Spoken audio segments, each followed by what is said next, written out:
मैं doctor Mahendra Kumar Sharma, associate professor in EAFM, सेठ RL Sahariya government PG college काला डेरा, MCOM final EAFM, paper number 201 economic administration and policy में प्रिय विद्यार्थियों, आज मैं राजकोषीय परिवेश एवं राजकोषीय लक्ष्य व मार्ग 14वां वित्त इसके बारे में बताओ। 14वें वित्त आयोग में जो 14 फाइनेंस कमीशन था उसमें fiscal environment and fiscal consolidation road map के बारे में आज मैं आपको बताऊंगा कि जो 14वां वित्त आयोग बनाया गया था उस 14वें वित्त आयोग ने भारत सरकार को राजकोषीय परिवेश एवं राजकोषीय लक्ष्य मार्ग के लिए क्या रिकमेंडेशन दी, किस प्रकार के सुझाव दिए, उन पे मैं प्रकाश डालूंगा। उसके बारे में मैं आपको विस्तृत जानकारी प्रदान करूंगा। सबसे पहले उसकी भूमिका के प्रकाश डालते हैं। 14वें वित्त आयोग को ये काम भी सौंपा गया था कि वह केंद्र व राज्य सरकारों की वित्तीय सहायता की अपनी समीक्षा द्वारा एक ऐसा पथ प्रशस्त करें जिससे पोषणीय राजकोषीय वातावरण तैयार किया जा सके और न्यायोचित समवृद्धि जिससे पोषणीय राजकोषीय वातावरण तैयार किया जा सके और न्यायोचित समृद्धि सुनिश्चित की जा सके। इस उद्देश्य को ध्यान में रखते हुए आयोग ने कई सुझाव दिए, जिनमें से कुछ सुझावों पे मैं प्रकाश आपको डालूंगा। आपको जानकारी होनी चाहिए कि 14वें वित्त आयोग को एक कार्य सौंपा गया कि केंद्र और राज्यों के मध्य जो वित्तीय सहायता है उसकी समीक्षा की जाए कि उस वित्तीय सहायता का बंटवारा किस प्रकार से हो, किस प्रकार से न्यायोचित बंटवारा हो, किसी के साथ अन्याय नहीं हो, भेदभाव नहीं हो, पक्षपात नहीं हो। तो इस उद्देश्य को ध्यान में रखते हुए 14वें वित्त आयोग ने भारत सरकार को निम्नलिखित सुझाव दिए हैं। पहला है,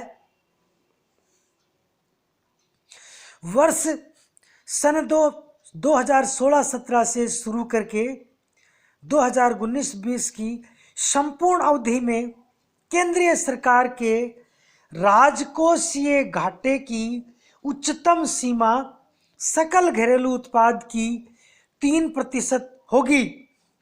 आयोग ने आशा व्यक्त की है कि समष्टि आर्थिक हालात में सुधार होने से, समवृद्धि के पुनः उत्थान से एवं कर आय में वृद्धि होने से केंद्र सरकार के कुल कर राजस्व में वृद्धि हो सकेगी, जिससे 2019-20 में बहुत पहले ही राजस्व घाटे को समाप्त किया जा सकेगा। सेकंड है, सभी राज्यों के लिए राजकोषीय घाटे की वार्षिक सीमा सकल राज्य घरेलू उत्पाद का 3% होगी, परंतु कुछ हालात में राज्यों को 0.25% लोचशीलता की अनुमति दी जा सकती है। नेक्स्ट है, तीसरा सुझाव। आयोग ने सुझाव दिया है कि 1 अप्रैल 2015 से राज्य सरकारों को राष्ट्रीय लघु बचत निधि के प्रचालनों से बाहर रखा जाए।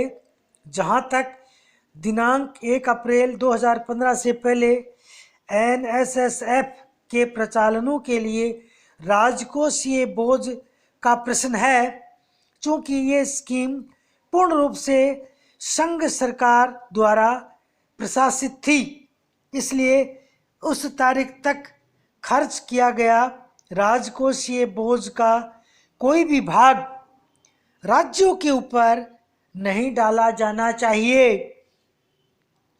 आयोग ने सिफारिश की है कि दिनांक 1 अप्रैल 2015 से एनएसएसएफ योजना में राज्यों की भूमिका को ऐसे ऋण बाध्यताओं के निर्वहन तक सीमित रखा जाना चाहिए जिन्हें उनके द्वारा उक्त तिथि तक लिया गया है।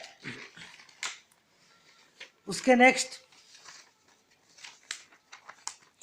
आयोग ने राजकोषीय उत्तरदायित्व एवं प्रबंध अधिनियम FRBM एक्ट में संशोधन करने का सुझाव दिया है।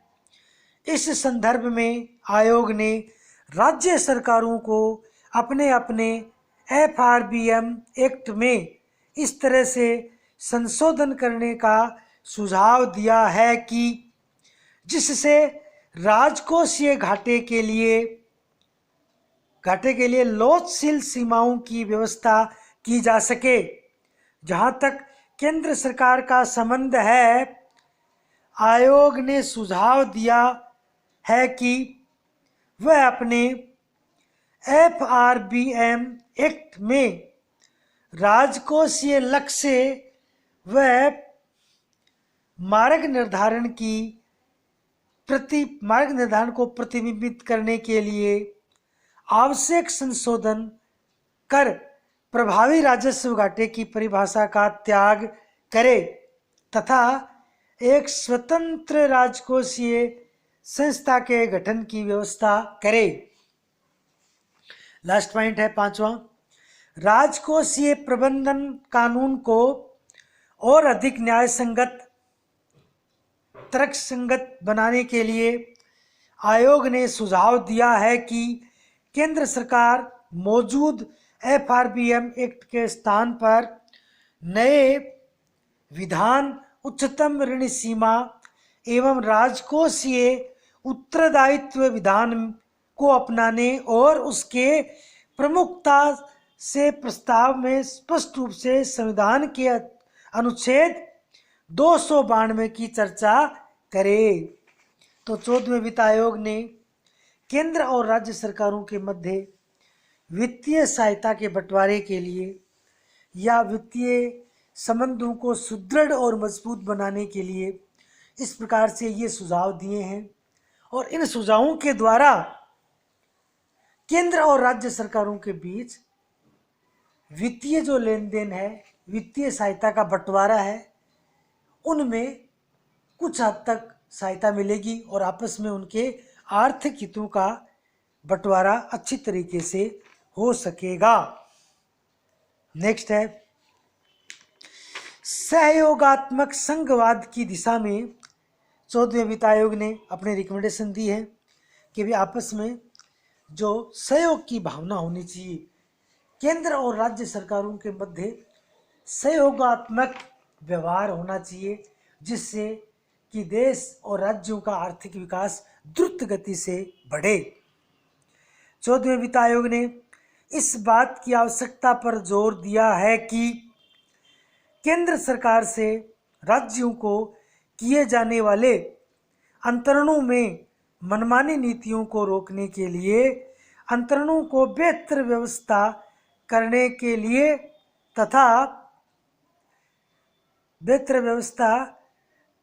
के लिए तथा सहयोगात्मक संघवाद के विकास के लिए अंतरणों की विद्यमान व्यवस्थाओं का पुनः निरीक्षण किया जाए।